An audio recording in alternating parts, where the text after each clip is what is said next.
Welcome to MyLife, Chassidus Applied, episode 96. We'll begin with Inyan Shazman Grama, timely.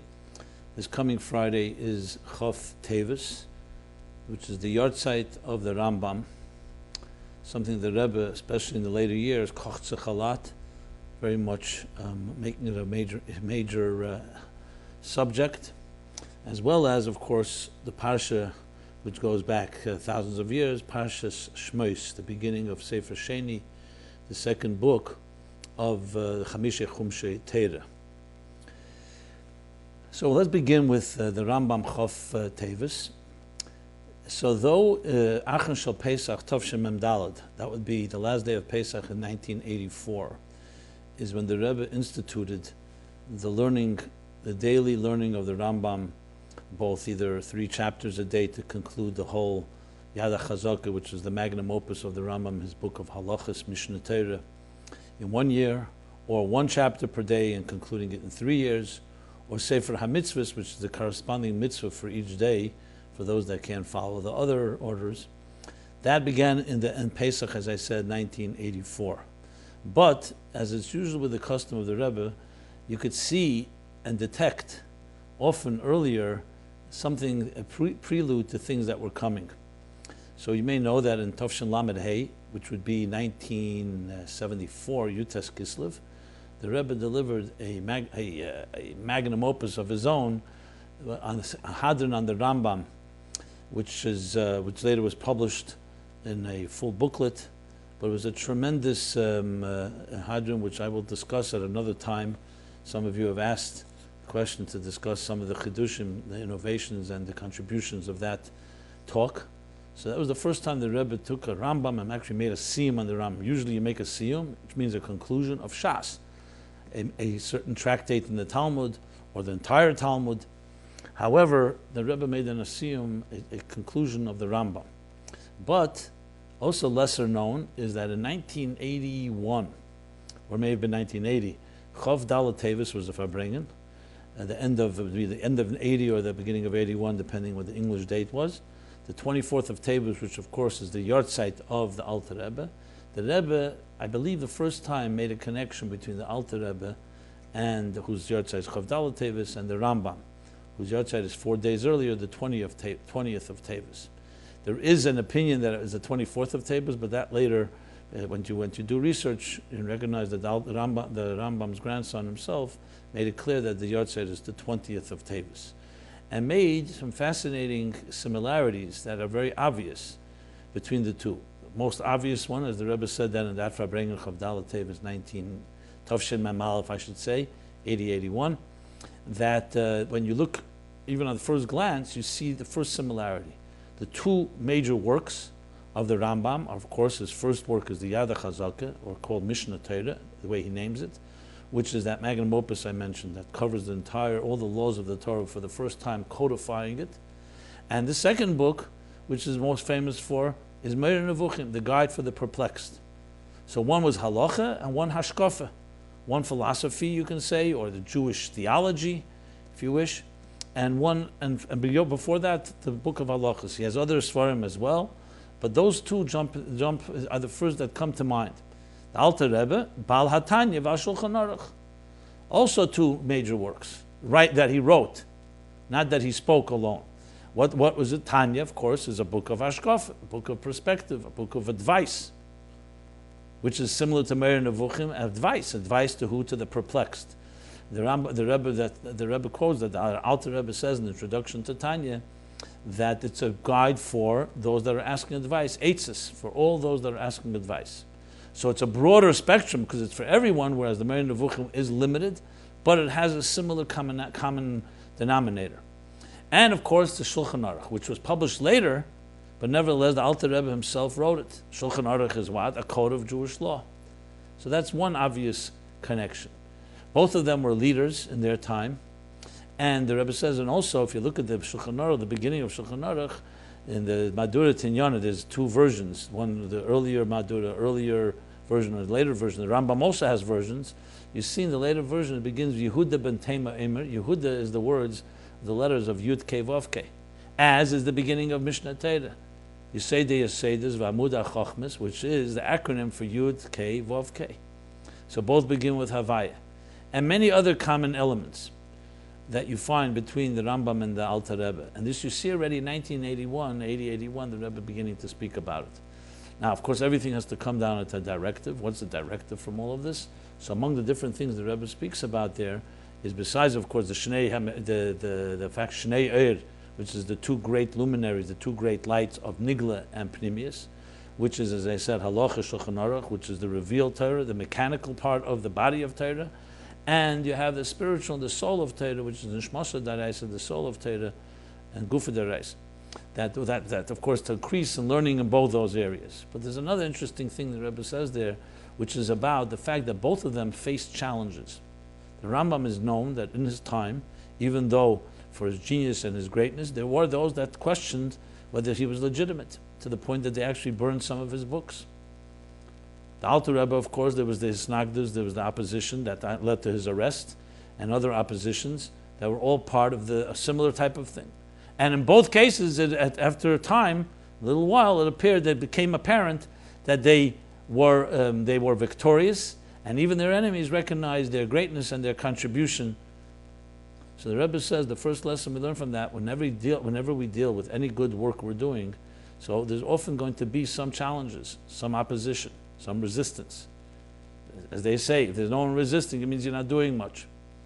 And that resistance should not be seen as something that should in any way impede, but on the contrary, demonstrate our ability to prevail over any challenge and not be nispal, not be overwhelmed or in any way affected by any type of resistance, because that is the way many times when something great is coming into this world, resistance is the first reaction that some have.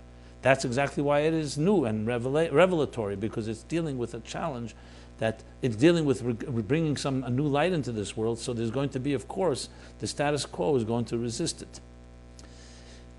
In that context, I'll read a note that I recently saw, where the Rebbe is writing to somebody who's writing to the Rebbe that he's having difficulties and he feels down by the fact that there are people who are resisting. So the Rebbe writes, Lepela Godel, Shalekeich lelibay kol kach hanagose hanal.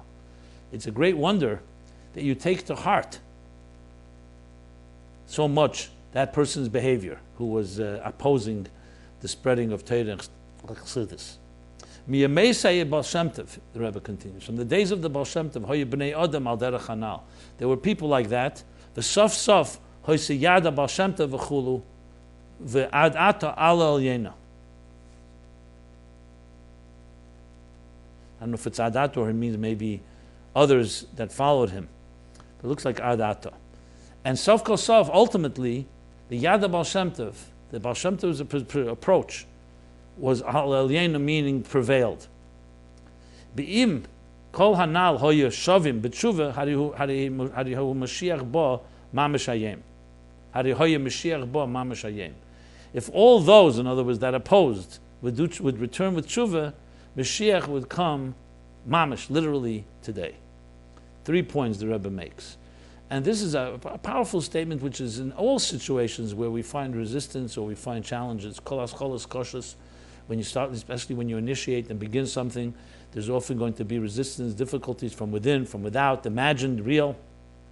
So we have to learn from the Rambam and from the Alter Rebbe, especially now we look in retrospect, and we see the power that they brought to this world and its ultimately effect, and we don't even remember necessarily the resistance. And yet the resistance was very much part of the initial stages of that revelation. So that's one lesson. And of course, connecting it to the Parsha, it's obvious this Parsha is the Parsha of Moshe Rabbeinu. Moshe vad Moshe lekom kamesha, it says that on the Matzeva, on the tombstone, on the tombstone of the Rambam, that from Moshe to Moshe did not rise someone like Moshe, meaning comparing the Rambam to Moshe Rabbeinu, as the Rambam himself writes in his introduction, Yad HaChazaka, he writes that this Sefer is meant to take the entire Torah that was given by Moshe Rabbeinu and bring it, that you won't need any other book except here, because he's collecting everything from Shas and Rishonim and Poskim and everything that was brought till here. So basically from literally Chumash, that's why he called it Mishnah Torah. You can learn Chumash and Torah Shebiksav, the written Torah, and the Rambam, and have it all. Obviously, we learn everything in between, but the point is that that's what the Rambam's intention was, to bring the entire Torah, which is why the Mishnah Torah covers the entire spectrum of Torah, as opposed, for example, to Shulchan Aruch, Code of Jewish Law, which only covers things that are Negeya, Zman Hazeh, in our times, things that are relevant, but not laws, let's say, of the temple, or of bringing offerings and so on. And the Rambam covers everything, including, of course, Mashiach at the end. Another similarity the Rebbe points out, the Rambam Sefer Hamada, his beginning is Mada. Chabad is Chochma Bina Das, with the focus that everything has to be brought into Das, into Mada as well, into knowledge, and applied into our lives. So, in that context, the connection to Moshe Rabbeinu is Moshe also faced resistance. First, besides the resistance of Pari, the resistance even of his own people, that initially they wanted to know who he was. He was the stranger in their midst. And he was not accepted so easily. And even throughout all the years, even in the wilderness, how often did they challenge Moshe Rabbeinu? Because he was a man from another place, a divine man coming from a higher place. And the world, even the Jewish world, even the establishment, always found it somewhat, they were challenging, they were questioning, they were skeptical. And sometimes skepticism is in place. But at the end of the day, Meisha emes v'teirose emes, that is proven by Yaminu b'Hashem b'Meisha Avdei, that the belief in God and Moses, his servant, God stood behind him, and he demonstrated that Moshe is his true prophet and the true channel, and Mamutza and Hamachaber, the transparent interface between the divine, between Moshe Kibbutz Torah and Sinai. He received the Torah from Sinai and passed it on. So Moshe was the first of all the Nesiim, of all the leaders, Goyal Rishon, the first Redeemer, who too faced challenges, and yet he prevailed, of course, which again is a connection between the two, which is the lesson in our lives, that even though we read in the Parsha Shemos about Golus Mitzrayim and how difficult it was, but it says, Kashayano Esam, as they were oppressed, Ken Yirba v'Ken Yifritz. In direct proportion to that, they multiplied, and they proliferated, and they thrived.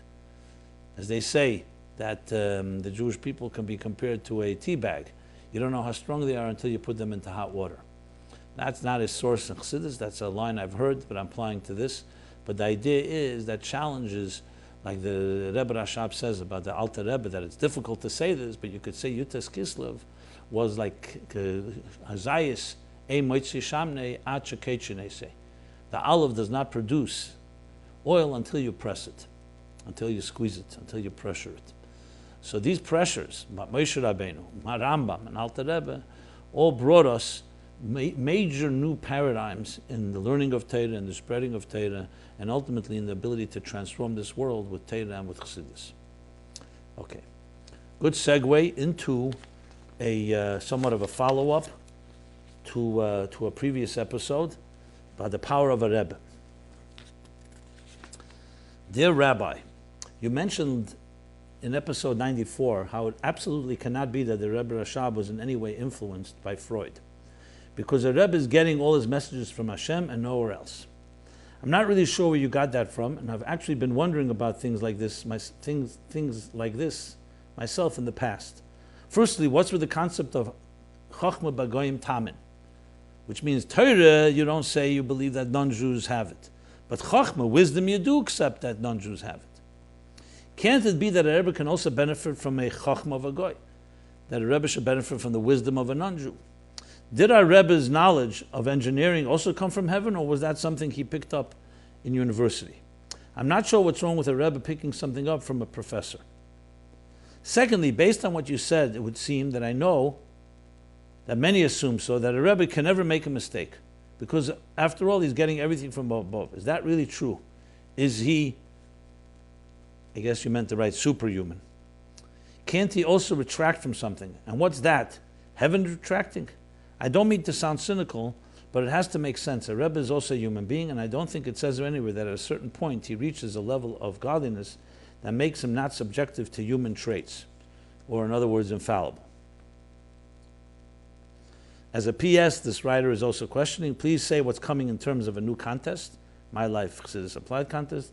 I've been hearing about the old one all year and wonder what the next one will be. Okay, so let me answer all of this. It's a good question, and though it's somewhat irreverent, but as we said, we address everything here.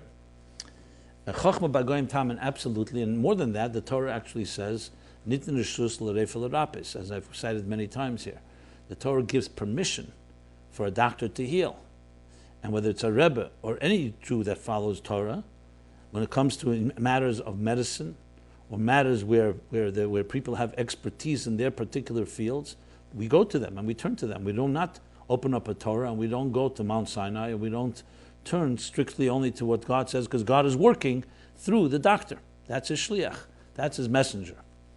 What I was addressing then was the question whether the Rebbe Rashab's Maimorim, his Divrei Elikim Chayim, which means the divine words that we Chassidim believe is coming from Sinai. The famous story of Rabbi Parsha, who was sitting with Tzemach Tzedek at the table and they were discussing the Maimer, the discourse that Tzemach Tzedek said. And the Rabbi Hillel was disagreeing with the Tzemach Tzedek in the interpretation of the Maimer that Tzemach Tzedek himself said. So people asked him, Tzemach Tzedek said the Maimer, the Rebbe said the Maimer, how do you disagree with him? She said, when the Rebbe says it's Kinisinosim Sinai, it's like coming from Sinai, and now we're discussing in Al Pi Seichel how to understand it. So in a Maimorim are said by the Rabbeim, yes, we believe that is coming from Shechina Medaberes Meteir Greinei. He's saying a lukus, meaning just as Moshe Rabbeinu received the Torah from heaven, and therefore to say that that was impacted by his meeting with Freud, that I said absolutely not. To say that he may have learned something, a lesson from Freud, look, he did go for advice, and Freud said to me, you should reconnect with the Chassidim, so I guess he applied that. Why not? Secondly, I want to just mention, first of all, Freud happens to be Jewish, but it's not relevant to our discussion because he's talking about secular wisdom. So that we can learn from secular wisdom, of course. We learn Hashgacha Pratis from how a leaf turns over in the street. We learn from Hashgacha Pratis from the numbers on a train, which seem completely a mundane thing. So for sure, when a wise person says something, an idea, a concept, there are lessons to be learned from physics, lessons to be learned from mathematics, lessons to be learned from politics. Everything has a lesson in life. And there are many great scholars among the Jews and non-Jews, and absolutely we receive from them. But to suggest that Chassidus was defined and shaped by Freud, that's where I took issue with. And I stand by that by all means. Now, if a Rebbe says, I met with a doctor, and here's what I heard, and I applied this, then the Rebbe himself is telling you exactly how he used it, he didn't use it. But to make a blanket statement like that, that was my main point, which doesn't contradict. Regarding the infallibility of a Rebbe, well, let's go back to Moshe Rabbeinu. Is Moshe Rabbeinu infallible or not? He's a human being, flesh and blood. And yet it says, as I mentioned, Teves Emes and Moshe Emes v'Teros Emes. Now, that tells you because Moshe, not because a human being can be fallible, but when a person becomes completely bottle, where all his entire life is completely dedicated to the divine will, he assumes a certain element of infallibility, not in his own merit, but in the merit of him being that channel. If you take that away, then you have to start questioning the whole Talmud, the Mishnah, and all the Torah that's passed on to it. When you go to a Rav and ask him a question, and he gives you a ruling that can be life and death, you could say maybe he's wrong. But that's why you say, Dvar Hashem zu halacha, when a Rav does it with Yireh Shamayim, with the fear and awe of God, and applies himself. Obviously, you can go to another Rav and get another opinion to establish and so on. That's why you have a bezdin of 3, not one person. Ein dan yechidi, you don't have one individual person that rules. But once it's been determined that a bezdin, a court of law, they have the power of Hashem traveling through them. And that's not even a Rebbe. That's just a Rav. And that's the basis of the Torah's infallibility and the Torah's emes in our times. Definitely a Rebbe. Like he says in Tanya about the Ovis, that Hein Hein Amarkova, they were chariots 24/7. They were a channel for divine, aligned completely to the divine will and the divine plan. Now, people can choose to have different views on what their Rebbe is and teacher, but if you're asking what Chabad doctrine says about a Rebbe, that's exactly what it says. Now, can a Rebbe be affected by health issues and so on? We talked about that back then, and I don't want to have to review that again because it's another discussion. As far as the contest goes, yes, there will be a new contest. We will be announcing it. The anniversary of MyLife is around Cont'd Teves, 24th of Teves, so stay tuned. You can start writing one if you like. It'll probably be similar to the same guidelines. So you can start working on it, but we'll announce it more officially in the right time very shortly. Okay. That leads us to another question, a new question. Can someone have more than one Rebbe? Someone puts it this way. As Teves came around, many discussions were about making the Rebbe our Rebbe and the connection and all. But if the Rebbe spoke so highly about his father-in-law and always told us to follow him, and that he's the Nasi of the generation, Siderenu, why don't we follow the Frierdiker Rebbe out of respect to the Rebbe's wishes? I've heard once that the Rebbe said that he had the same neshama as the Frierdiker Rebbe, but I didn't hear the source. So, it's two separate questions, but let me begin with the general concept of what a Rebbe is. I've discussed this a number of times. There's a sikha from the Rebbe, Vayetze, Yud Kislev, Tov Shin Yud Aleph, 1950. Whereas the Yud Kislev is the Geula of the Mittler Rebbe, and the Rebbe spoke on that Shabbos. He said he was asked that on the Sharblat, which is the cover page of all Kohos Sfarim that the Rebbe himself established, there's an expression, Shalsheles Ha'oir, which literally means this chain of light, referring to the chain of all the Rabbeim, the light that they emanated. So the Rebbe said, I was asked, a Rebbe is Amoir, he's not Oir. Why doesn't it say Shalsheles Hamoir? The chain of the luminary, not of the light. Light is the reflection from the luminary. Luminary is the source, which is the Rabbeim are the source. And the Rebbe answered, because in Amoir, in Ishtakin Ishtalshlus, in Amoir, in a source, in the core, there's no chain. There's no hierarchy, because it's all one thing. In Teira Shalom, he says, that the Alter Rebbe lived in the time of Tanoim, which were the compilers of the Mishnah. He would have been a Tana. If he'd lived in the time of the Amoraim, the compilers of the Talmud, the interpretation of the Mishnah, he would have been Nameira. That Alter Rebbe would have lived in 1950, he would have been the Rebbe. That's what he would have done. And if the Rebbe lived in the time of the Alter Rebbe, he would have done what the Alter Rebbe did. In Oir, we say the Baal Shem Tov and the Maggid is Keser, Atik, and Arich. The Alter Rebbe is Chochmah. The Mittler Rebbe is Bina. The Tzemach Tzedek Das. Chesed Gvura Teferes is skipped, and that's because, most probably because the other Rabbeim are bringing down Chagas into Nehi.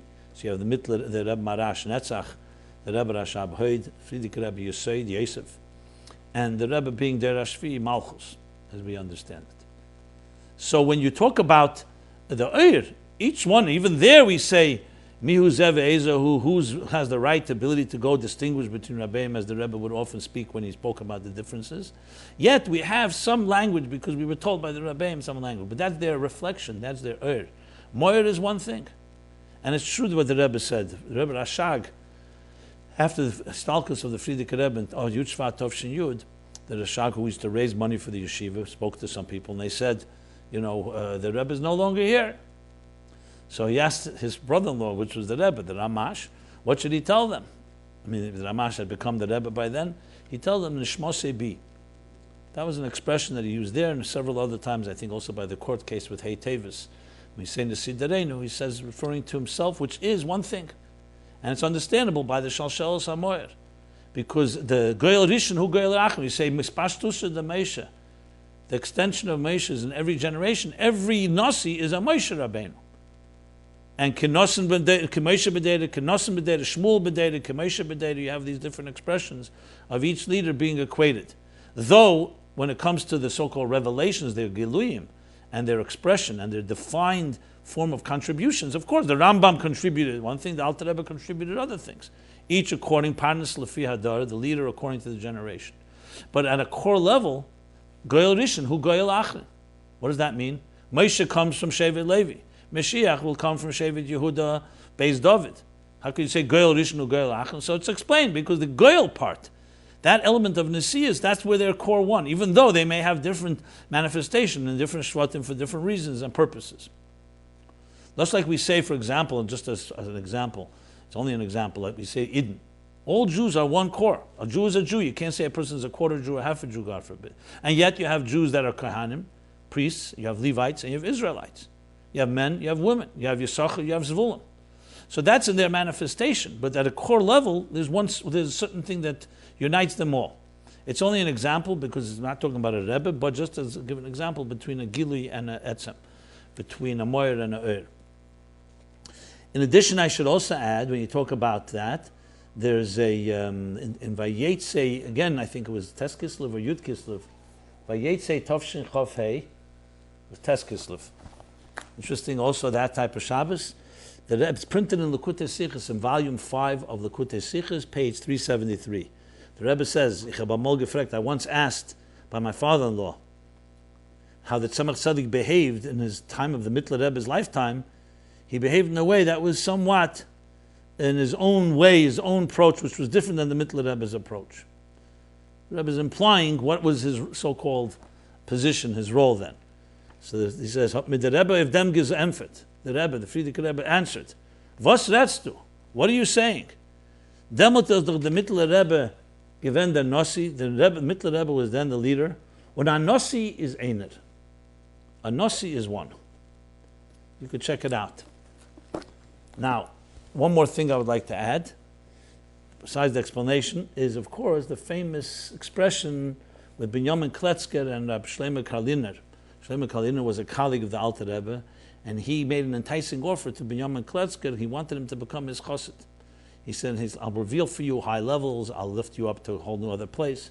This story is printed both in Igris Kedesh of the Frierdiker Rebbe in a long letter, volume 2 of the Frierdiker Rebbe's Igris, page 370, and Likutei Deburim, volume 1, page 142a. And Binyamin Kletzker famously answered, and he answered in the Suf, in the language of Ukrainian language, he answered him when he was saying, come my chassid. So he answered him in a respectful way. Pan to pan, non yemoy, chlopis da chlopis, non yet tavoy. Which means, pan to pan, an odin, you're a leader, you're an odin, you're a master, but you're not mine. A master, you're a master, but you're not mine. A servant, I'm a servant, but I'm not yours. Now, what is this loyalty? You could say, why not? Why not receive, maybe the Alter Rebbe has his Giluyim, has what he gave his contributions to Binyamin Kletzker, to Chassid, and someone else may have something else. Because there's a certain element where you have one Kohen Gadol, you have one Moshe Rabbeinu, you have one leader. It's true that Moshe was the leader of the whole generation, and it's true that Nisim, every Shevet had its Nasi. Nasi Lebnei Ruven, Nasi Lebnei Shimon, and so on. And they were true leaders. You call them a Nasi. In Torah it's called a Nasi, a leader. A Nasi is a name, a very powerful name, as the Rebbe writes in his famous letter about a Nasi being the ultimate expression of what a Rebbe is. And yet there's the Shara Kel, there's the Nasi of all the Nisim. There's the leader of all the leaders. And that type of connection, when you have that type of connection, it's not just a loyalty issue, it's like having, it says Moshe Achas, Teves Achas, Kohen Gadol Achas, there's Kohen Gadol Echad, everything there's a certain unity and a certain oneness in that. And at a very practical level, you could say when you have more than one Rebbe, you run from one to the next. Whenever it's, you don't like what one Rebbe says, you may go to another. Or it may not be so blunt or so coarse as I just described it, but it's ultimately somewhat of a compromise in the integrity of one's commitment. Like you have one spouse, you have one God, you have one commitment in that sense. That doesn't mean you don't respect. He didn't say to him, you're not a Rebbe. He said, you're a master, but you're not mine. Doesn't mean you don't respect him. Doesn't mean you can't learn from him. But to become your chassid, that he was not ready to do. And finally, let me share a personal story that I heard from my grandmother, my mother's mother. She was in Yechidus with my grandfather with the children. And the Rebbe asked, where do they learn? Which yeshiva and by whom? So my grandmother said, this one's Rebbe is so-and-so. This one's Rebbe is so-and-so. And the Rebbe looked at her, stopped her and said, what did you say? She said, this one's Rebbe is so-and-so. This one's Rebbe. So the Rebbe said, you meant Mistama Melamed. You probably mean Melamed, their teacher. A Rebbe is not Einer. A Rebbe is only one. Now, much more can be said about this, but that I think captures it and answers all the questions regarding that. Let us now move on to the passionate and powerful responses I received, of course, to the topic of hair covering. A whole bunch of letters.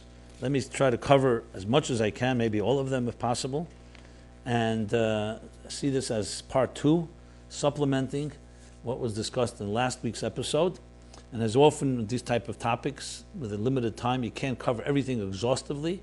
Sometimes I speak quickly, sometimes briefly, sometimes just Roshei Parakim, highlights, and many details have to be elaborated upon.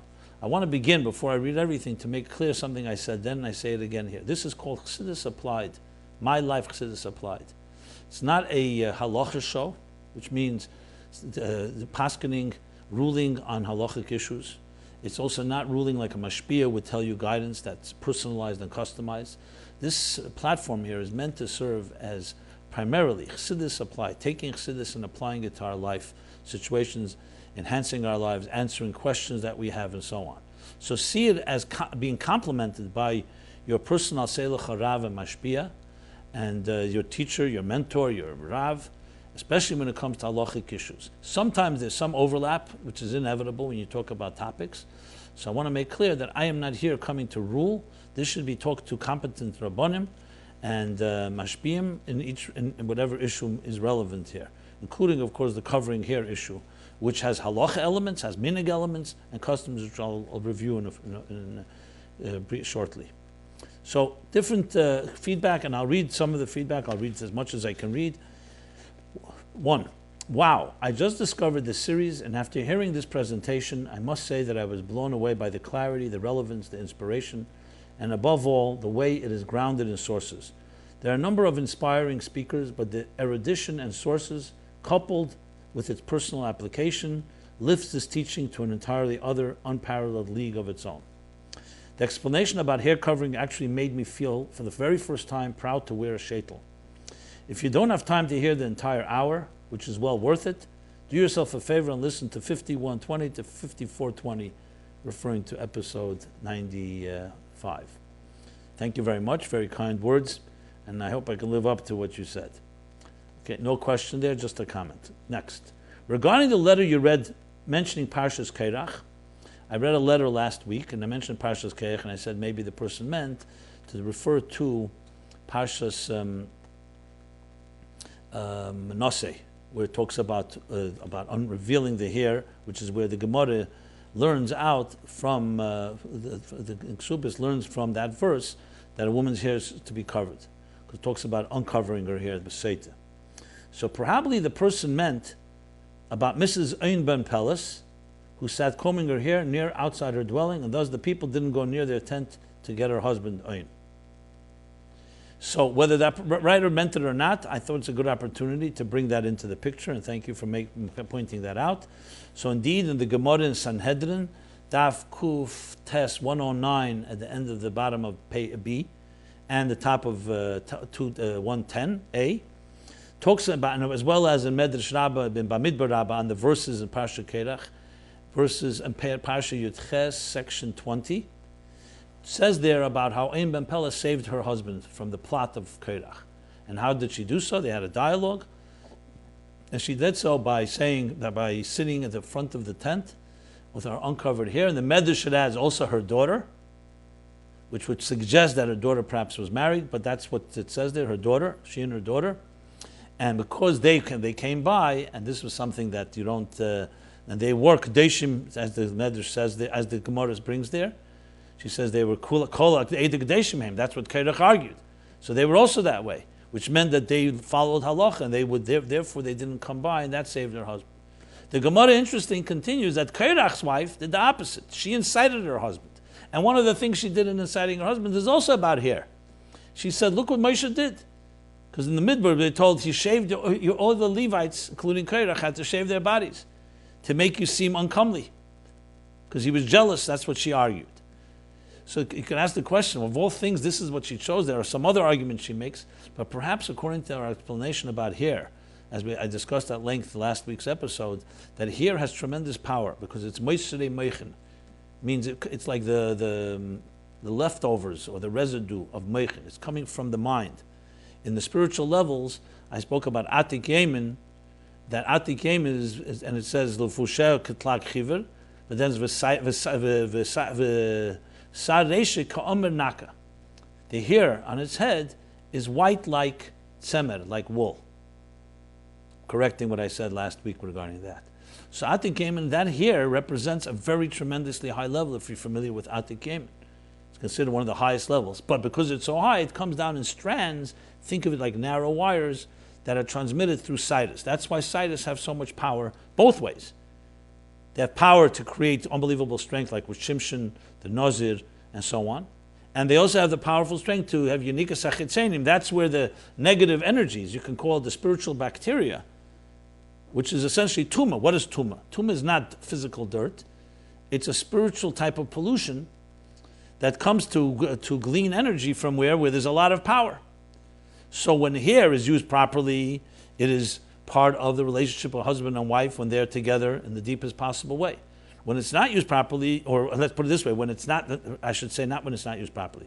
When it's not that moment, and we live in a world after the Chetei Tzadas, where we live in a world that is not conducive to the Holy of Holies, it's not conducive to Kedusha, there could be a strong Yinikas HaChetzenim, as the Zohar elaborates, from Nosei, Kuf Chof Hey Omid Beis, 125b and 125 and 126a, that talks the power of why it's so critical. That's why Isha Kimchis, the wife of Kimchis, not says that because the schus that she never let her hair be seen even by the walls of her house, she had the 7 Kohanim Gedalim. So based on that, you can explain why the wife of In Ben Peles and the wife of Kerach, in a sense, both of them talked about hair. One used hair to save her husband, in somewhat of, you can say, a pretty radical way, and one complained about the hair to incite her husband. Okay, more can be said, but let's go on with that. Feedback number 3. It is, in my opinion, very important for you to address, if you so deem possible, not to comb hair of the head into the sheitel, which means your own natural hair, which, as I just described, needs to be covered. Unfortunately, we are living in what seems cheshach kafla mechupel, it's a double darkness. I'm noticing more and more that this is being done. There's a place that the Rebbe mentions this, unfortunately, I don't know where. Yehi Ratzon, your chizuk should propel Bias HaMashiach now. Okay. Well, enough said. I don't need to elaborate on this. This is part of the Rebbe's directives, and yes, that's why I read it. As far as the Rebbitzin goes, I discussed the Rebbitzin, and I never addressed that, as some people pointed out, which I'll read in a moment. It's absolutely not her hair showing. We're talking about the deposition where you see her speaking. It is a very professional hair piece. Some people felt it was a natural hair and so on. Let me just say this before, well, let me continue reading, and then I will address this in my own words. I'm just reading people's comments right now. I noticed that one person who wrote to Rabbi Jacobson about hair covering mentioned that she saw a video of Rebbitzin Chaya Mushka and thought her hair was not covered fully. Perhaps I missed something, and if so, just ignore this letter, but I did not notice whether Rabbi Jacobson addressed that issue. Well, in fact, I did not. I only read the question. However, I think out of covet for the Rebbitzin, it should be mentioned. I also saw that video of the Rebbitzin at a deposition, but I am sure that she is wearing a sheitel with a scarf over it. So it may look to people like the front of her hair is showing, but that is a sheitel. That should be mentioned so people don't use that as an excuse to be lax in covering the hair. I also have a question. I learned in Zohar, and it's mentioned in Gemara, I believe, about Kimchis, that the walls of her house never saw her hair. Therefore, that seems to imply even during intimacy, one should keep the hair covered. Is that not correct?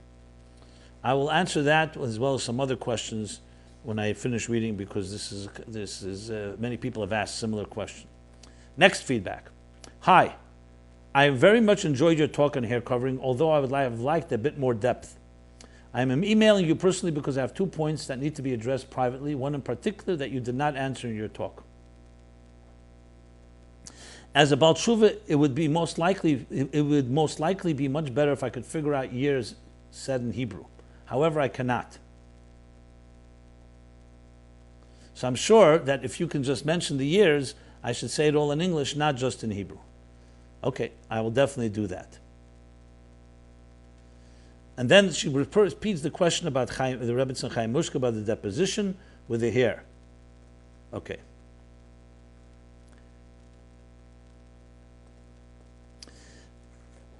And why are you? And will you answer this question about the Rebbitzin? And I will. As I began reading, I'll read some more in a moment, and I'll answer it. Another feedback. Hi, thanks for bringing up this question, but you didn't answer the question about the Rebbitzin going uncovered.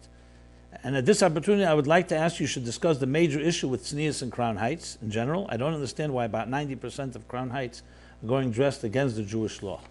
I don't know if you know, but there is no such place where Jewish women get dressed like this.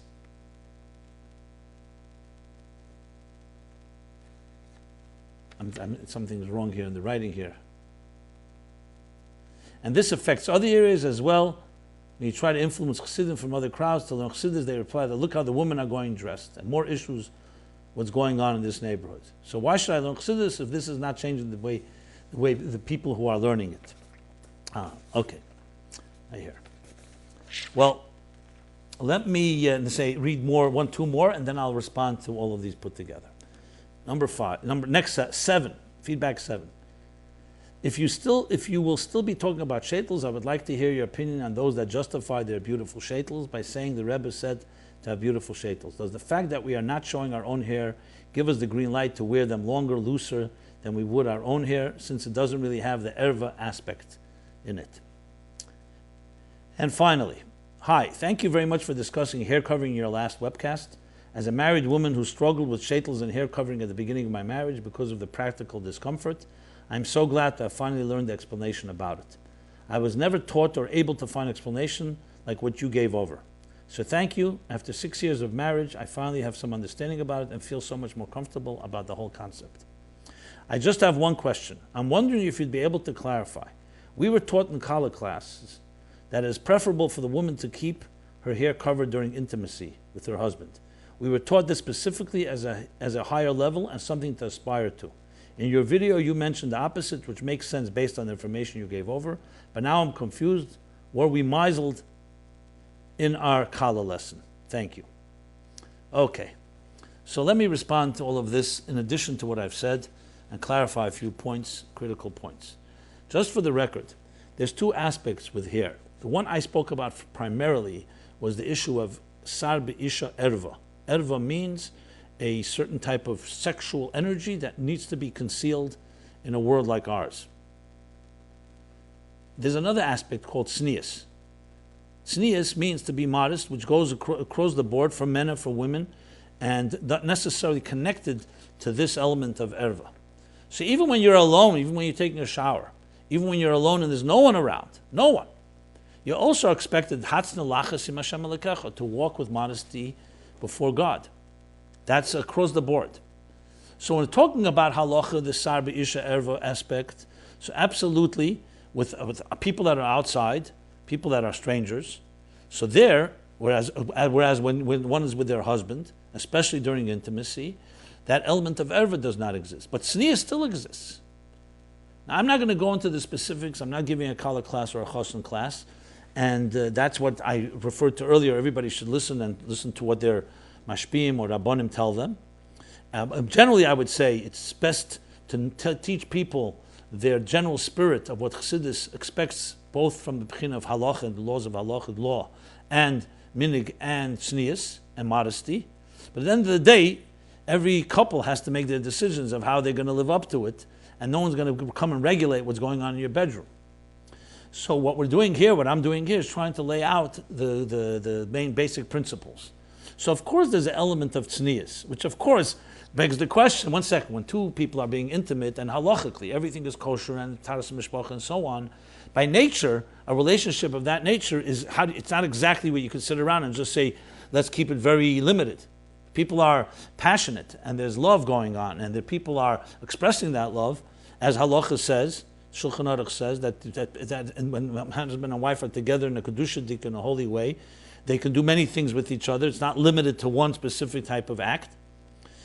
Same time, tznius is a attitude, and that attitude is you're going into a union with your husband or with your wife, a divine union. You're entering into the Holy of Holies, and it's meant to be done in that type of dignity, with a passion, with a love. It's not just some type of carnal desire or anything that is hedonistic. It's actually divine, sacred, and not considered an unclean thing, as the Rambam writes in his famous letter. However, that means that it's done in a sacred way. Now, to regulate that, do this, don't do that, that's not the point. The point is to have that type of attitude, that you're entering into the holiest experience that you can have in this world. Now, regarding the issue I discussed about covering here, I should qualify, and I did not do so. I said last week, yes, hu b'bigda v'hi b'bigda. And therefore, going to that Holy of Holies would imply that they can be completely naked. But I neglected to mention, and I will mention it now to correct that in Siddur, in our Siddur, in Teves Hashem, you'll see the end of Krishma Shalamita is cited as Zohar. And let's read that Zohar it says that you should say quietly, before the yichud, before intimacy, a certain prayer. I'm not going to discuss the prayer, but the end of it, it says, Ulechafile l'reisha ule'isasei, at shaitachada. Actually, in Siddur Tilas Hashem, it's in parentheses, for whatever reason. I didn't figure out the reason for that is. What does that mean? And to cover her head, his head, and the head of his wife, at shaitachada, up to 1 hour. The 1 hour I do not understand. If anyone has an explanation, please share it. But it does suggest the covering. Now, what this means, some people interpret this as meaning that the hair should be covered. Why it should be different than any tznius, like kimchis. Since it's not in any way affecting the intimacy, why should it not be covered in the sense just like a man would wear a yarmulke? So you could interpret that way, and there are many that do. As I said, I'm not going to rule on this, but there is clearly a source for that type of covering. I have not found anything from the Rebbe about this, but if somebody knows something, please share that. So bottom line is, it does say it in the Zohar, this is Zohar Vayikra, Chele Gimel, volume 3, page Yutes Amud Aleph, 19a. And as I said, it's cited in Siddur, in our Siddur. There's also another Zohar that some people cite, which is volume 3, Reish Chavov Aleph, 26a. But there, even though it says Biskasya that it should be concealed, there it seems more, it means it should be discreet, it should be private, which is obvious. So this is something that can be elaborated upon, but the point I want to say, the spirit of this is not in any way contradictory to what we spoke about. The fact of the matter is a woman with her husband can have her hair uncovered.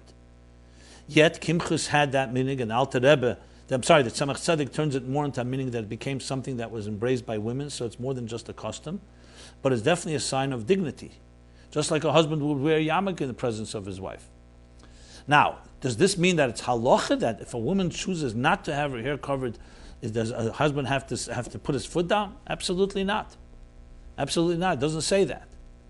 But as a matter of part of the spirit of what we're talking about, intimacy, to have that approach that your body, every part of it, and especially the hair, is part of what I mentioned, that Tselem Elokim, the divine image in which we were created. It's not a small matter, and it has powerful energy. So there's a certain element of humility, even when a person is in the throes of passion, in the most beautiful, intimate way, according to Torah, Aloch, and Kedusha, that still they are ultimately a godly person. So the spirit of it all is to teach us how to be intimate in a beautiful way, but also in a dignified way. And again, by definition, this means that we have to teach people the spirit of it, and they should translate it each in their own specific way.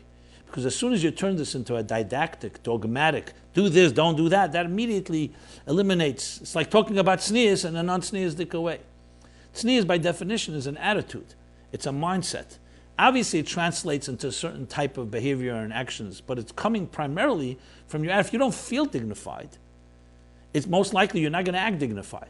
Now, that still means there is halacha, you should do things even if you don't feel it, but how much more so if you can infuse people, imbue in them that sense of sanctity, that sense that they are coming together, lebasar echad, hoye lebasar echad, one flesh, and be able to experience something that is divine in that fashion. There's no question that that is the ultimate experience of entering the Holy of Holies. Now, that being said, obviously, even when husband and wife are intimate, this does not mean the Chet Tzadas is over with. I said it was a taste of pre-Chet Tzadas. When it says, Lo Yizbeishashu, that even though they were naked, they were not ashamed. But we still, until the Geula comes, until Mashiach comes, you cannot say that we are yet in that complete state. So though we have a taste of it, we still have to be careful because we don't want a Yonika Sechitzeni, we don't want negative energies to glean energy from this powerful experience. The letters and the sources I gave last week, I don't need to review again, so let's suffice with that. What else is there to add here? Let me see. Okay, let's go on to another topic, and again, I invite and welcome comments. Please do so at meaningfullife.com/MyLife, and I'll be happy to address this further if need be.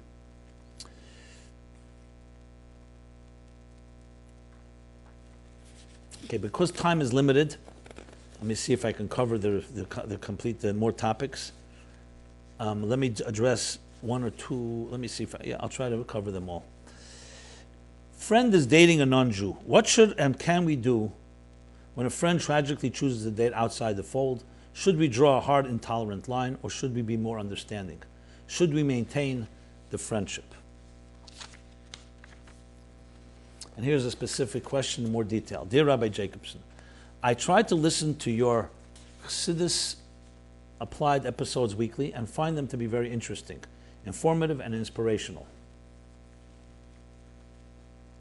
I therefore turn to you with a question I have, as I feel you would guide me in the right direction. In a nutshell, a friend of mine has been dating a non-Jew for about 8 months. She led me to believe he was Jewish until a week ago when she informed me he's not. We have been friends since we were 10 years of age. We both went to a Lubavitch school.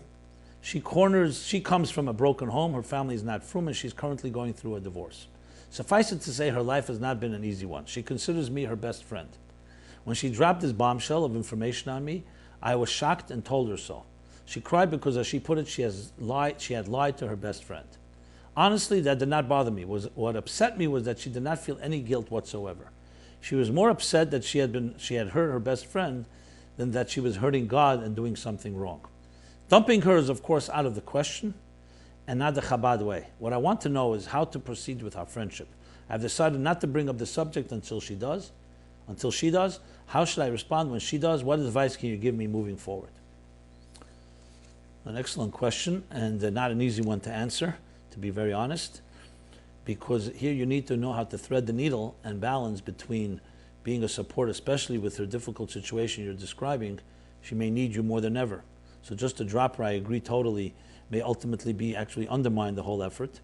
At the same time, there has to be a sensitive way to help her understand this is not good for her and not good for the guy. Now, I don't know whether they're planning to, you don't write about whether they're planning to go further and get married. You're just writing that they're dating. So I would suggest something of the following. Again, not knowing all the details, but generally speaking, the following. And that is that I would not just cut off the friendship and sever it. At the same time, I wouldn't wait till she brings it up. I would bring it up in a sensitive, kind way.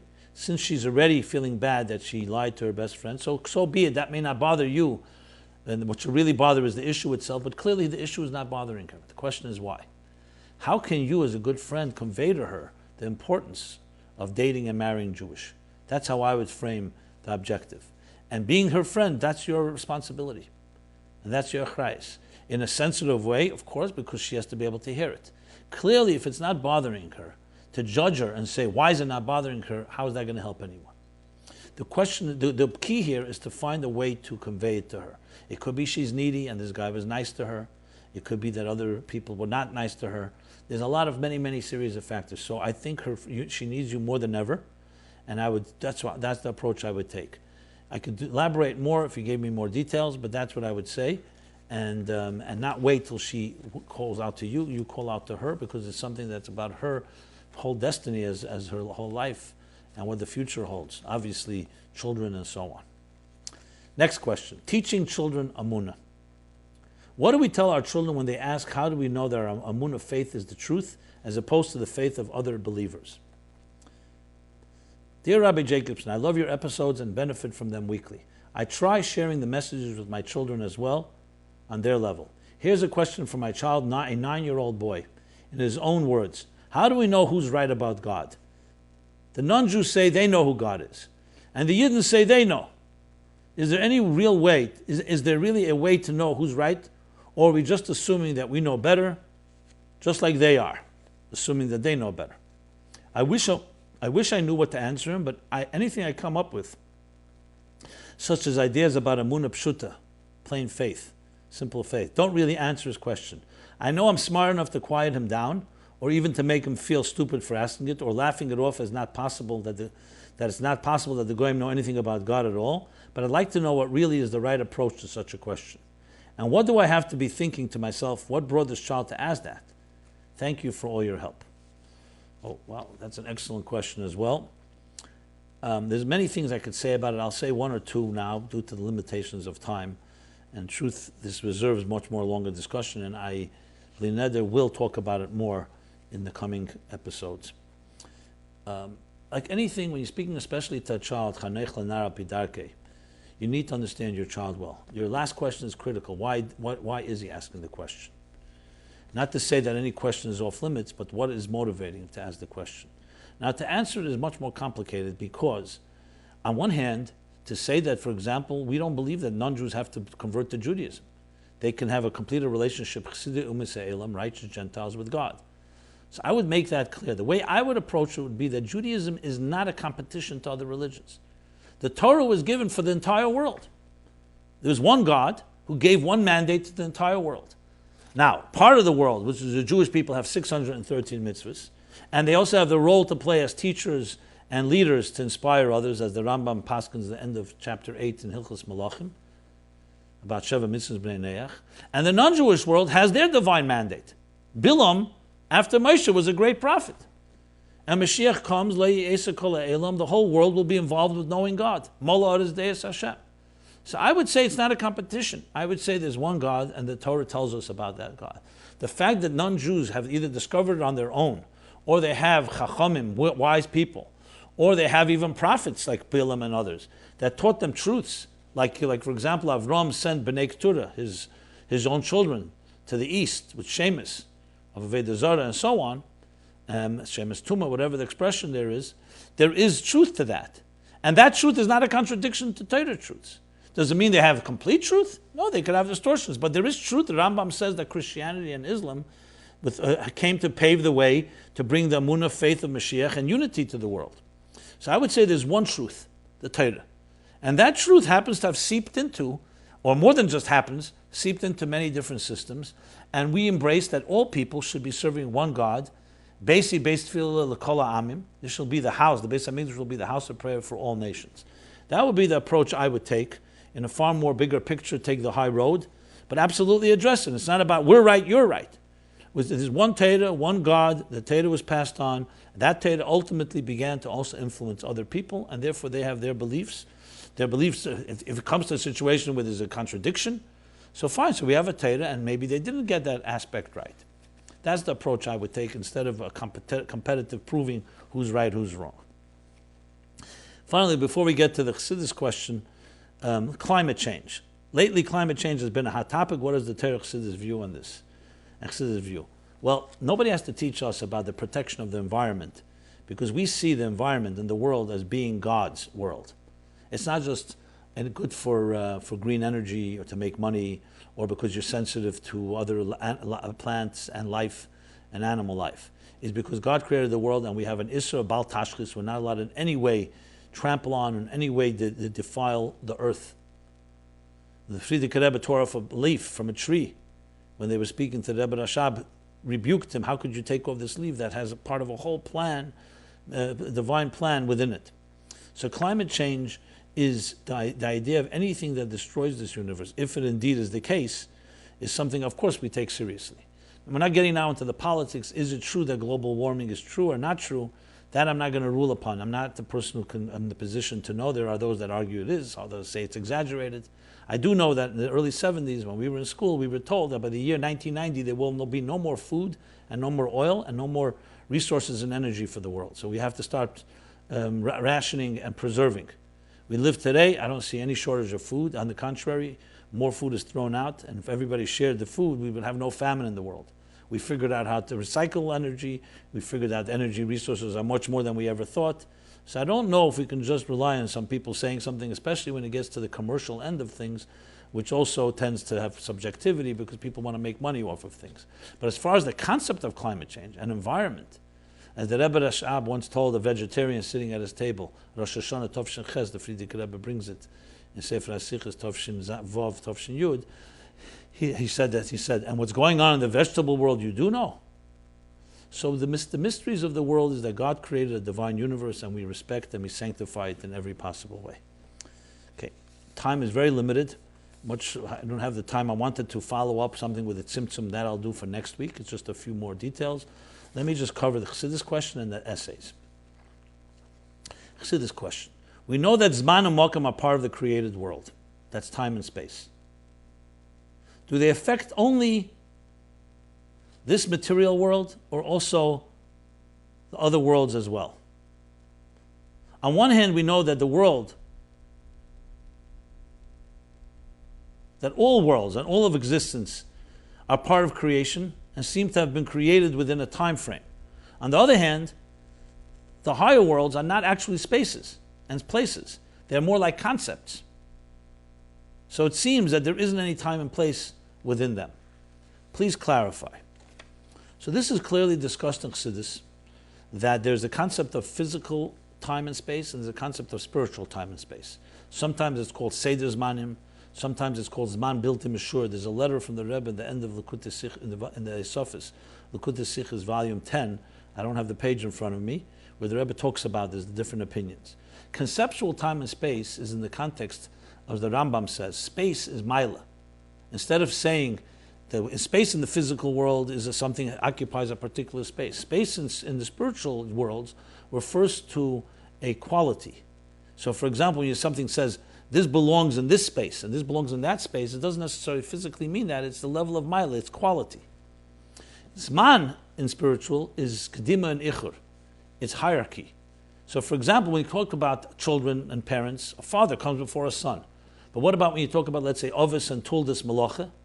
Arboy Malachas Chaser Achas, and then there's the Tuldis, which means there's the core work on Shabbos that you're not supposed to do, and then they each have them of a Tulda. That's not necessarily a father and a son that come in different generations. There's simply a hierarchy of one is cause and one is effect. So all the way into the highest worlds, Chassidus explains in Samach Vov and Vayechulu, and as well as in Ayin Beis, Perek Lamed Gimel and on, if you want to look for sources, there it talks about the spiritual time and space, how they evolve from the highest sources.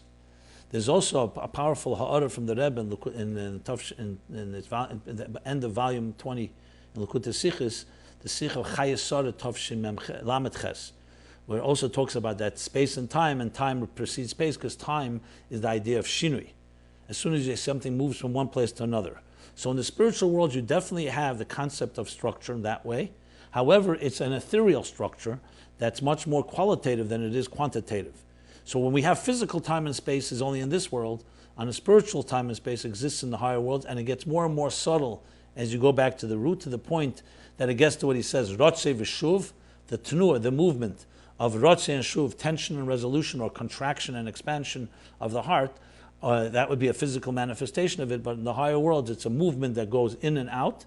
And moti v'loy moti, which is even deeper than that, again, a double move, but it's even on a more subtle level, desire and not desiring. And that also creates, because time essentially is really created, as even Einstein says, about the tension between two elements. And that creates the time of previous and afterwards. In the physical world, it's past, present, and future. But in the spiritual world, it's just a matter of, as I said, it's a hierarchy of what is the cause and what is the effect. So that's briefly the picture, and therefore everything in this world evolves on a physical plane from the spiritual component, but in the spirituality, it's more of quality. So for example, when you say 7 days of the week, so for us, it's Sunday, Monday, Tuesday, Wednesday. There's a past, present, and future. In the spiritual worlds, what is 7 days of the week? They could all be 7 dimensions that exist at the same time. However, there's 7 dimensions, Chesed through Malchus. Chesed and Gvura can coexist, but now Chesed is dominating. That would be Yom Rishon, in Sheishis Yomim, in the Midas. So it's a distinction by quality. One is Chesed, one is Gvura. One is kindness, one is severity. In physical world, it comes in two different days. In the spiritual world, it remains beyond. This is also connected to the Alter Rebbe in Shulchan Aruch when he asked the question, Zman Krishma or Zman Tikkun Chatzos.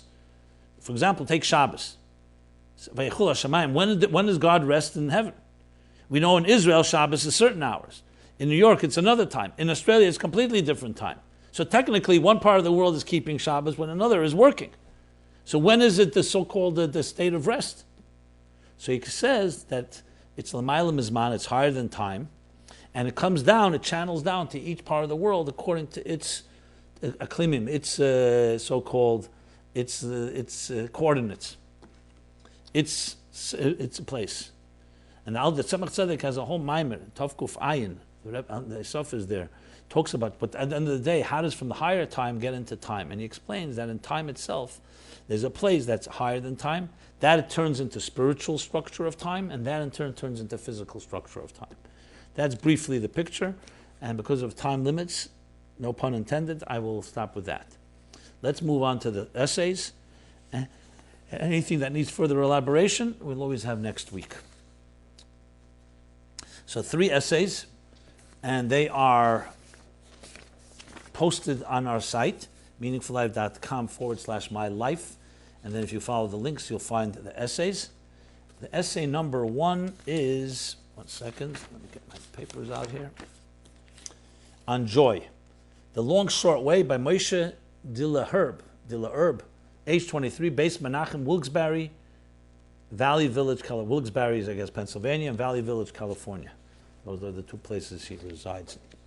Joy. Okay, so what does he say? A very nice, beautifully written essay. Many wonder what is the trick to happiness. And basically he makes the case, the difference between joy and what we call material happiness. Joy, simcha, and pleasure. Pleasure is finite and interchangeable. Joy is infinite and cannot be replaced. And the key to joy is humility.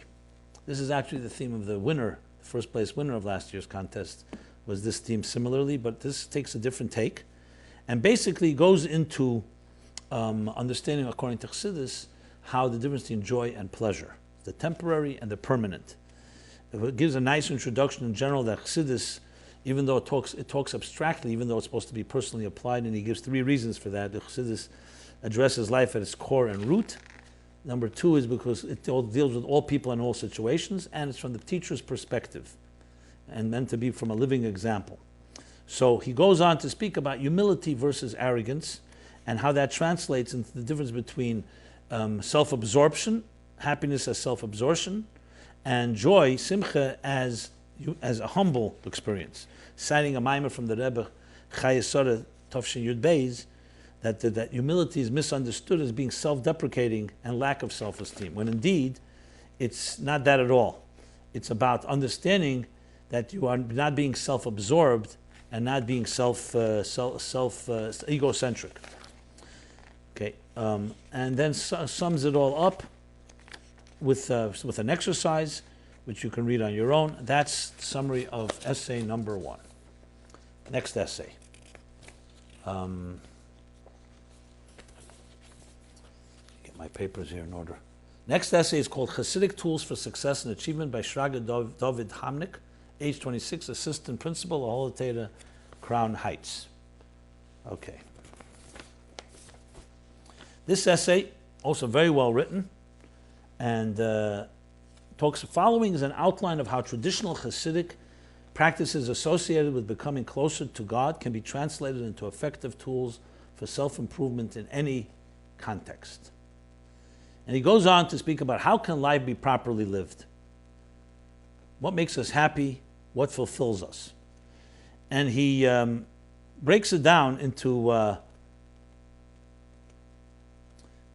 defining what exactly Chassidus does in helping us holding the key for successful, accomplished, satisfying lives. Now, most people, he says, perceive Chassidus as a culture dedicated to preserving an ancient mode of behavior. So though there is definitely a devotional approach, but Chassidus, particularly Chabad Chassidus, is really about a lot more than trying to please the Creator through obedience. To a certain degree, Chassidus took the emphasis on God, which had previously existed in Judaism, and flipped it around, turning the focus toward man, and challenging him to create a relationship with God that was most meaningful to him, without sacrificing the discipline inherent in being observant. And Chassidus, to that end, introduced a set of tools, and he goes through 3 main things. Tool number 1, our flaws don't define us. So the fright and the negativity and the fear that comes from failing should not affect us. Number 2, developing a life of positivity in our mind, in our heart, and in our actions. He elaborates how that's done, both on an intellectual level, on an emotional level, and in action. And finally, the 3rd is the power of community, group activity, having a mentor, Fabrengens. And how these 3 are tools that help a person discover real true happiness and success, growing as a person, and aligning themselves to what God wants of us. So well structured and well presented essay. And then finally, essay number 3 for this week is looking inside ourselves for the solution. It's in Hebrew by Shol Moshe Elituv, Rosh Yeshiva Beit Tzvi Sitrin, Haifa Carmel Kfar Sitrin in Israel. Okay. This essay, extremely well written, in Hebrew, is a very structured essay that begins with a whole approach with how to deal with our challenges, with our battles. And he says there are two schools of thought usually. One is a defensive approach, building very strong defenses. The second is an offensive approach, that the best defense is office. And he makes the argument that Chassidus uses a third approach, Pod b'shalom, an approach of peace. Discovering that you are inherently have within you a profound goodness that needs to be revealed. And therefore it's a third approach. And he brings several examples. The examples he brings are the two interpretations in Tzoyer Tasel Teva. That's the light that was created in the Teva, in the Maimer Tzoyer Tasel Teva and Tofshin Beis. That one meaning is a window, and one is a lustrous, shining, precious stone. And he says, the Alter Friedrich Rebbe explains, the window is bringing the light from outside, and the lustrous stone is shining the light from within. The difference between what you receive b'matona as a gift that's from within, as what you receive through Yerusha, which takes a lot of effort. That's one. Then he brings the two approaches in Tanya, derech harucha and derech haktsara. One is through contemplation, which is a harder road to take, and the other is revealing the inner love and passion that's inside every Jew. Then he takes about Moshe Rabbeinu within each of us, Mashiach within each of us, and the Nasi Adar which in each of us. In other words, discovering within you that precious stone and explaining that as being the ultimate approach of Chassidus. And of course, Chelik al-Kal Mamal, that we're all part of the divine that's within each of us. So the way we deal with the world, instead of fighting through defense or fighting through offense, and both of them have something in common. You're involved in war, you go with an approach of peace because you're coming to reveal the essential you. So that's the third essay. With that, we conclude this week's episode 96. Every Sunday, 8 to 9 p.m. Everyone should have a very blessed week.